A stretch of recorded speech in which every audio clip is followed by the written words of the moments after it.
but I just like to do a vibe check these days because I think the vibe has been so volatile the last 24 months in SaaS, right? A negative from folks thinking we're in the greatest downturn since the tulip crash to exuberance in AI. Like it's a whiplash time. So you've seen it all. You're chairman of HubSpot.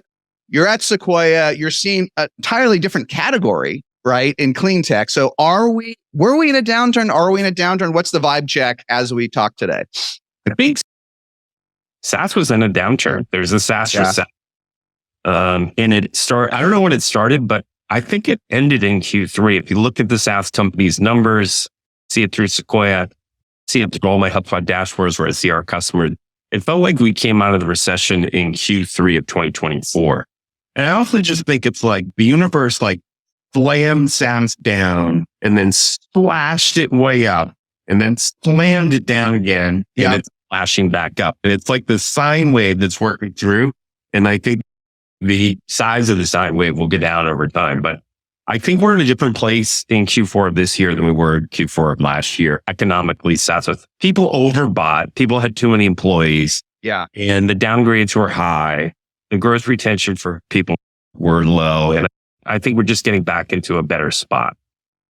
That's what I think. It wasn't, they're just, one of the frustrating things, there's so many people, like ZERP, it's interest rates. I think people just bought too much during a generational pandemic. They bought too much software. And so they dialed it back, maybe too much, because that's what we do. And we're through that, right? We're through the overbuying cycle for the most part. I think it's that simple, isn't it? I think it's that simple. Yeah. And we're seeing it. So if you're out, you're listening and you get a shitty Q3 and Q4 is not looking good, it's not the market. That's the message I try to say. You can't blame the market anymore. If you got a pass in 2022 or 2023, like you got to be honest. Yeah. Even Q1 and Q2, I think we're still tight. It was Q3 it finally loosened up. Yeah.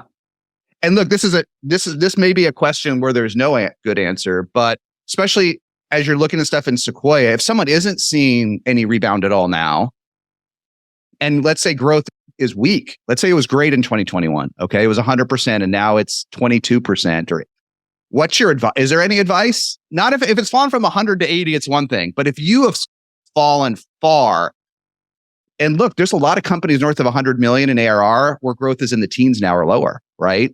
Any meta advice that you see yourself or at Sequoia? Any ideas for that tough position? I'm worried about that whole cohort of companies that's 120 million in revenue, growing 18%, and raised the crazy round, the crazy price in 2021.